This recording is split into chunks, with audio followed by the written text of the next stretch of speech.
ನಮಸ್ತೆ. ಬಲಿಷ್ಠ ಭವ್ಯ ಭಾರತದ ಮನೆಗಳಿಗೆ ಜೀವನ್ ವಾಸ್ತು ವಾಸ್ತುವೇದ ವಿಜ್ಞಾನ ಯೂಟ್ಯೂಬ್ ಚಾನಲ್ಗೆ ಸ್ವಾಗತ ಸುಸ್ವಾಗತ. ಎಲ್ಲರೂ ಲೈಕ್ಗಳನ್ನು ಚೆನ್ನಾಗಿ ಕೊಡ್ತಾ ಇದ್ದೀರಾ. ದಯವಿಟ್ಟು ಇನ್ನಷ್ಟು ಮತ್ತಷ್ಟು ಮಗದಷ್ಟು ಲೈಕ್ಗಳನ್ನು ಕೊಟ್ಟಷ್ಟು ಸರಿಯಾದ ಜ್ಞಾನ ಇನ್ನೊಂದಷ್ಟು ಜನಗಳಿಗೆ ತಲುಪೋದಕ್ಕೆ ಅನುಕೂಲ ಆಗುತ್ತೆ. ದಯವಿಟ್ಟು ಹೆಚ್ಚೆಚ್ಚು ಲೈಕನ್ನು ಕೊಡ್ತಾ ಹೋಗಿ, ಸಬ್ಸ್ಕ್ರೈಬನ್ನು ಮಾಡಿ, ಶೇರನ್ನು ಕೂಡ ಮಾಡ್ಕೊಳ್ತಾ ಹೋಗಿ. ಇದನ್ನು ಮತ್ತೊಬ್ಬರಿಗೆ ಹಂಚ್ಕೊಳ್ಳೋದ್ರಿಂದ ಸರಿಯಾದ ಜ್ಞಾನ ಆಗುತ್ತೆ. ಯಾಕೆಂತಂದರೆ ಸ್ವಾಮಿ ವಿವೇಕಾನಂದರು ಏನು ಹೇಳ್ತಾ ಇರ್ತಾರೆ ಅಂದರೆ, ನಮ್ಮ ದೇಶದ ಭಾರತೀಯ ಸಂಸ್ಕೃತಿ ಏನಿದೆಯಲ್ಲ ಇದು ಮೌಲ್ಯದ ಜ್ಞಾನವಲ್ಲ, ಮೌಲ್ಯದ ಜ್ಞಾನ. ಮೌಲ್ಯ ಅಂತಂತಾರೆ value based knowledge, not superstitious, it's a super conscious ಅಂತ ಸ್ವಾಮಿ ವಿವೇಕಾನಂದರು ಹೇಳ್ತಾ ಇರ್ತಾರೆ.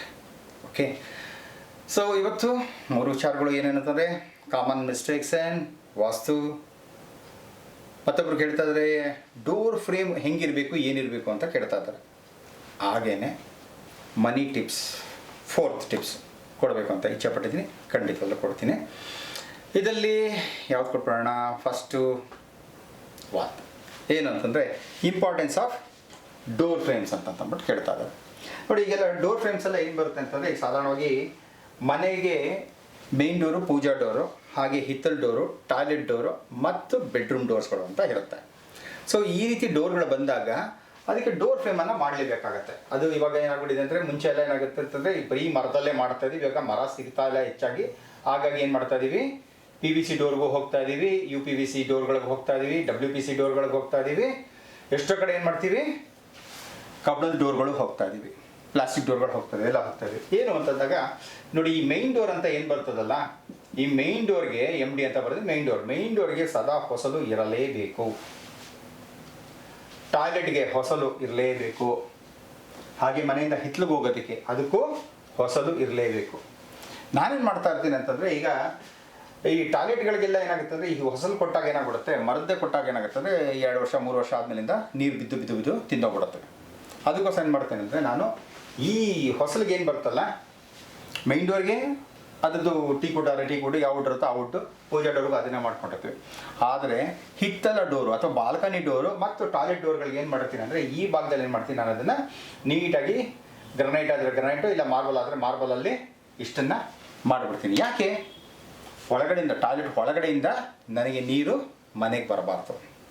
ಬಾಲ್ಕನಿಗೆ ಯಾಕೆ ಇದನ್ನು ಹೊಸಲು ಇಡ್ತೀವಿ ಅಂತಂತಂದರೆ, ಬಾಲ್ಕನಿಗೆ ಮತ್ತು ಮೈನ್ ಡೋರ್ಗೆ ಯಾಕೆ ಇದನ್ನು ಹೊಸಲು ಇಡ್ತೀವಿ ಅಂತಂತಂದರೆ, ಮನೆಯ ಹೊರಗಡೆ ಬಂದಂಥ ಮಳೆ ನೀರು ಮನೆಯ ಹೊರಗಡೆ ಇಂದ ಬಂದಂತೂ ಮನೆಯ ಒಳಗಡೆಗೆ ಬರಬಾರ್ದು. ಹೊಸಲಿತ್ತು ಅಂತಂದರೆ ಮನೆ ಒಳಗಡೆ ಬರೋದಿಲ್ಲ. ಇಲ್ಲಿ ಹರಿತಾ ಇರೋಂಥ ನೀರು ಇದರೊಳಗೆ ಹೋಗೋದಿಲ್ಲ. ಇದು ಮೂಲ ಉದ್ದೇಶ. ಎರಡನೇದು, ಡೋರನ್ನು ಹಿಂಗಾದಾಗ ಏನಾಗುತ್ತೆ, ಇದು ಏರ್ ಟೈಟ್ ಆಗುತ್ತೆ. ಏರ್ ಟೈಟ್ ಆದಾಗ ಏನಾಗುತ್ತೆ, ನಿಮಗೆ ಹುಳ ಹುಟ್ಟೆ, ಹಾವು ಚೇಳು ಇದು ಯಾವುದು ಬರೋದಿಲ್ಲ. ಈ ಉದ್ದೇಶಕ್ಕೋಸ್ಕರ ಏನು ಮಾಡ್ತೇವೆ ಅಂತಂದರೆ, ಮೈನ್ ಡೋರ್ಗೆ, ಹಿತ್ತಲ ಡೋರ್ಗೆ, ಟಾಯ್ಲೆಟ್ ಡೋರ್ಗೆ ಎಲ್ಲದಕ್ಕೂ ಕೂಡ ಈ ಹೊಸಲನ್ನು ಇಟ್ಕೊಳ್ತೀವಿ. ಆದರೆ ಮಾಡ್ಕೊಳ್ತೀವಲ್ಲ, ರೂಮ್ ಡೋರ್ಸ್ಗೆ ಹೊಸಲನ್ನು ಇಡೋದಿಲ್ಲ. ಯಾಕೆ ಅಂತಂದರೆ, ಮನೆಯಲ್ಲಿ ಫ್ಲೋರಿಂಗ್ ಲೆವೆಲ್ ಎಲ್ಲ ಒಂದೇ ಲೆವೆಲ್ ಇರೋದ್ರಿಂದ ಹೊಸಲನ್ನು ಇಟ್ಕೊಳ್ಳೋವಂಥ ಅವಶ್ಯಕತೆ ನಮಗೆ ಇರೋದಿಲ್ಲ. ಸೊ ಇದನ್ನು ಮಾಡ್ಕೋಬೋದು. ಯಾರು ಡೋರ್ ಫ್ರೇಮಿನ ಬಗ್ಗೆ ಸ್ವಲ್ಪ ತಿಳಿಸಿ ಅಂತ ಹೇಳಲ್ಲ, ಅದೊಂದು. ಮತ್ತೊಂದು ವಾಸ್ತುಲಿ ಏನು ಹೇಳುತ್ತೆ ಅಂತಂದರೆ, ಇದು ಎಷ್ಟಿರುತ್ತೋ ಇದರ 2ರಷ್ಟು ಇರಬೇಕು ಅಂತ ಹೇಳುತ್ತೆ. ಬಟ್ ಎಲ್ಲ ಕಡೆ ನಾವು ಮಾಡೋಕ್ಕಾಗಲ್ಲ. ಈಗ ಏನಾಗ್ಬಿಡುತ್ತೆ ಸ್ಟ್ಯಾಂಡರ್ಡ್ ಅಂತಂದರೆ, ಈಗ ಮೈನ್ ಡೋರ್ಗೆ ಅಂದರೆ 3.5 ಕೊಡ್ತೀವಿ, ಇದನ್ನು 7 ಅಡಿ ಕೊಡ್ತೀವಿ, ಅಂದರೆ ಡಬಲ್ ಆಗೋಯ್ತು. ಅದೇ ಸೈಜ್ ಬೇಕಾದ್ರೆ ನೀವು ರೂಮ್ ಡೋರ್ಗಳಿಗೂ ಮಾಡ್ಕೋಬೋದು. ಇಲ್ಲದೇ ಸ್ಟ್ಯಾಂಡರ್ಡ್ ಆಗಿ ಏನು ಮಾಡ್ತಾ ಇದೀವಿ ನಾವು, ಇದಕ್ಕೆಲ್ಲ ಏನು ಮಾಡ್ತಾ ಇದೀವಿ, 3 ಅಡಿ ಮಾಡ್ತೀವಿ. ರೂಮ್ ಡೋರ್ಸ್ಗೆಲ್ಲ 3 ಮಾಡ್ತೀವಿ, ಮತ್ತು ಇಲ್ಲಿಗೆ ಬಂದಾಗ 7 ಅಡಿ ಅಂತ ಮಾಡ್ಕೊಳ್ತೀವಿ. ಟಾಯ್ಲೆಟ್ಗಳಿಗೆಲ್ಲ ಏನು ಮಾಡ್ತೀವಿ, ಇದು 2.5 ಇರುತ್ತೆ, ಇದು 7 ಅಡಿ ಇರುತ್ತೆ. ಹೈಟ್ ಅಂತೂ ಸ್ಟ್ಯಾಂಡರ್ಡಾಗಿ ಮೇಂಟೈನ್ ಮಾಡ್ಕೊಂಡ್ಬಿಡ್ತೀವಿ. ಯಾಕಂದರೆ ಹೈಟನ್ನು ಡಿಫ್ರೆಂಟ್ ಮಾಡೋಕ್ಕಾಗಲ್ಲ. ಮಾಡೋಕ್ಕೆ ಹೋದಾಗ ಏನಾಗ್ಬಿಡುತ್ತೆ ಅಂತಂದರೆ, ಅಲ್ಲಿ ಇಂಟ್ಲು, ರೂಫ್ ಹೈಟು ಇವೆಲ್ಲನೂ ಡಿಫ್ರೆನ್ಸ್ ಆಗುತ್ತೆ. ಹಾಗಾಗಿ ಅದನ್ನು ಮಾಡೋಕ್ಕೆ ಹೋಗೋದಿಲ್ಲ. ನೀವು ತಿಳ್ಕೊಂಡ್ರಲ್ಲ.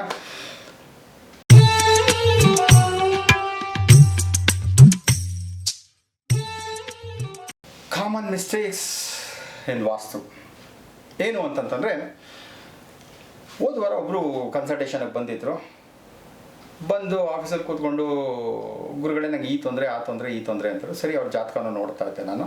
ನೋಡಿ ಏನು ಮ್ಯಾಚ್ ಮಾಡೋಣ ಅಂತಂದ್ಬಿಟ್ಟು ನಾನು ಅದನ್ನು ನೋಡಿ ಮಾಡೋಷ್ಟೊಳಗಾಗಿ ಅವರು ಒಂದು ನಿಮಿಷ ಅಲ್ಲ, ಸೆಕೆಂಡು ಕೂಡ ತಾಳ್ಮೆಯಿಂದ ಇಲ್ಲಿ ಪ್ರಶ್ನೆ ಮೇಲೆ ಪ್ರಶ್ನೆ ಕೇಳ್ತಾರೆ, ಏನೇನೋ ಮಾಡ್ತಾರೆ ಅಂತ. ಸರಿ, ನಾನು ಇದು ಹೇಳಿದ್ರಲ್ಲ, ಈ ಪ್ರಶ್ನೆಗೆ ನಾನು ಯೋಚನೆ ಮಾಡೋಣ ಅನ್ನೋಷ್ಟೊಳಗೆ ತಕ್ಷಣ ಇನ್ನೊಂದು ಪ್ರಶ್ನೆ ಹೊರಟಾಗ್ತಾರೆ.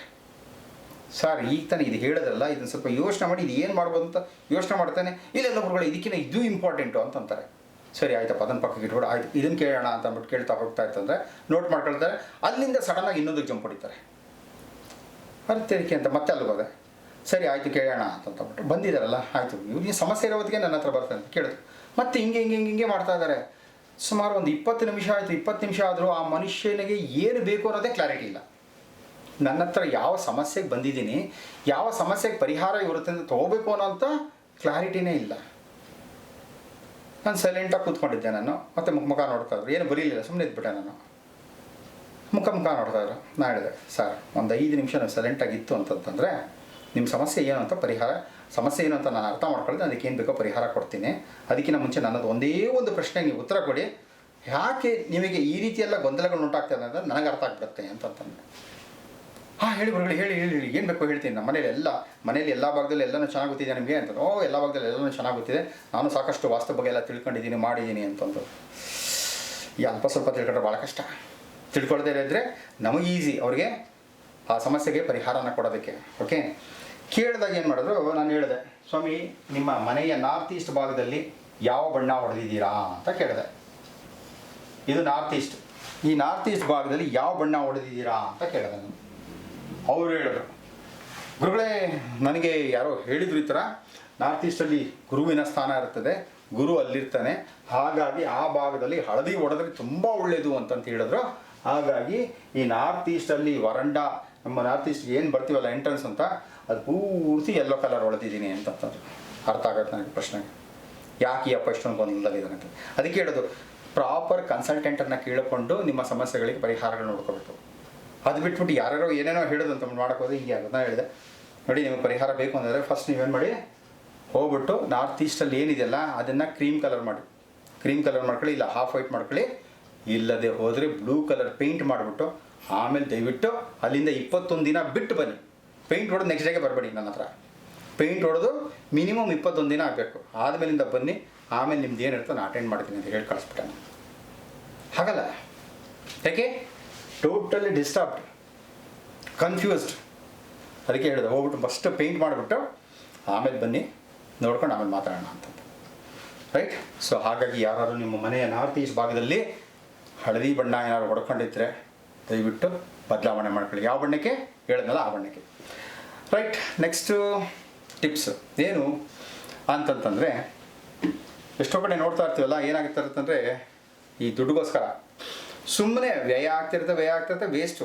ಹೆಂಗೆ ದುಡ್ಡು ಖರ್ಚಾಗುತ್ತೆ ಗೊತ್ತಲ್ಲ. ಸಂಪಾದನೆ ಮಾಡ್ತಾರೆ, ಆದರೆ ದುಡ್ಡು ಹೆಂಗೆ ಖರ್ಚಾಗುತ್ತೆ ಆ ಖರ್ಚಿಗೆ ಒಂದು ಲೆಕ್ಕನೇ ಇರಲ್ಲ. ಸುಮ್ಮನೆ ದುಡ್ಡು ಹೋಗ್ತಾ ಇರ್ತದೆ. ಮೊಬೈಲ್ ಹೊಡೆದೋಗೋದು, ಅದು ಹೊಡೆದೋಗೋದು, ಗಾಡಿ ಕೆಟ್ಟೋಗೋದು, ಆರೋಗ್ಯ ಕೆಟ್ಟೋಗೋವಂಥದ್ದು, ಮನೇಲಿ ಇನ್ಯಾವುದೋ ಒಂದು ಹೆಚ್ಚು ಕಮ್ಮಿ ಆಗಿರೋವಂಥದ್ದು ಮಾಡೋವಂಥದ್ದು ಬರೀ ಹಿಂಗೆ ಹೋಗ್ತಾ ಇರ್ತದೆ. ಅಯ್ಯೋ ಥೋತೆರೆ, ನಾನು ಅಂದ್ಕೊಂಡೇ ಇರಲಿಲ್ಲ. ನೋಡ್ರಿ ಇದು ಹಿಂಗೆ ಎಡವಟ್ಟಾಗೈತಾ, ಈ ಗಾಡಿನ ಹಿಂಗೆ ಆಗೋಯ್ತಾ, ಅಯ್ಯೋ ಆರೋಗ್ಯ ಹಿಂಗೆ ಕೆಟ್ಟೋಯ್ತಾ, ಮನೆಗೆ ಇನ್ಯಾವುದೋ ಒಂದು ಒಕ್ಕರ್ಸ್ಕೊತ್ತಾ, ಅಥವಾ ನನಗೇನೋ ಒಂದು ಒಕ್ಕರ್ಸ್ಕೊತ್ತಾ, ಈ ಥರ ಎಲ್ಲ ಆಗ್ತಾ ಇದೆ ಅಂತಾರೆ. ಯಾಕೆ ಅಂತಾರೆ, ಅನವಶ್ಯಕವಾಗಿ ಹಣದ ಖರ್ಚಾಗ್ತಿದೆ ಅಂತಂದರೆ, ಮನೆಯಲ್ಲಿ ವಿಶೇಷವಾಗಿ ಸೌತ್ ಈಸ್ಟ್ ಭಾಗದಲ್ಲಿ ವಾಟರ್ ಲೀಕೇಜ್ ಆಗ್ತಿತ್ತು ಅಂತಂತಂದರೆ, ವಿಶೇಷವಾಗಿ ಎಲ್ಲೇ ಲೀಕ್ ಆದರೂ ಕೂಡ ದುಡ್ಡು ಹೋಗ್ತಾ ಇರ್ತದೆ, ಗೊತ್ತಾಗಲ್ಲ. ಎಲ್ಲೇ ಲೀಕ್ ಆಗ್ತಾ ಇದ್ರೂ ದುಡ್ಡು ಹೋಗ್ತಾ ಇರ್ತದೆ, ಗೊತ್ತಾಗಲ್ಲ. ಆದರೆ ಸೌತ್ ಈಸ್ಟಲ್ಲಿ ಏನಾದ್ರು ಲೀಕೇಜ್ ಆಗ್ತಾ ಇತ್ತು ಅಂತಂತಂದರೆ ಬಾಯಿ ಬಡ್ಕೊಳ್ಳೋಂಗೆ ಖರ್ಚಾಗ್ತಾ ಇರ್ತದೆ. ಸೊ ಹಾಗಾಗಿ ಮನೆಯ ಎಲ್ಲ ಭಾಗದಲ್ಲೂ ವಾಟರ್ ಲೀಕೇಜ್ ಇಲ್ಲಂಗೆ ನೋಡ್ಕೊಳ್ಳಿ. ವಿಶೇಷವಾಗಿ ಸೌತ್ ಈಸ್ಟಲ್ಲಿ ನೋಡ್ಕೊಳ್ಳಿ. ಯಾಕೆಂದರೆ ಇದು ಶುಕ್ರನ ಸ್ಥಾನದಲ್ಲಿ ಅನವಶ್ಯಕವಾಗಿ ನೀರು ಹೋಗ್ತಾ ಇದೆ ಅಂದರೆ ಜೀವನದಲ್ಲೂ ಸಂಪಾದನೆ ಮಾಡೋಂಥ ಹಣ ಅನವಶ್ಯಕವಾಗಿ ಹೋಗ್ತಾ ಇರ್ತದೆ. ಇದು ಮನಿ ಟಿಪ್ಸ್ 4ನೇದು ಮಾಡ್ಕೊಳ್ಳಿ. ಭಗವಂತ ಎಲ್ಲರಿಗೂ ಕೂಡ ಆಯುಷ್ಯ, ಆರೋಗ್ಯ, ಉಲ್ಲಾಸ, ಉತ್ಸಾಹವನ್ನು, ಅಷ್ಟೈಶ್ವರ್ಯಗಳ ಜೊತೆ ಕೊಡಲಿ ಅಂತ ಕೇಳ್ಕೊಳ್ತಾ, ನಮಸ್ತೆ, ಜೈ ಹಿಂದ್.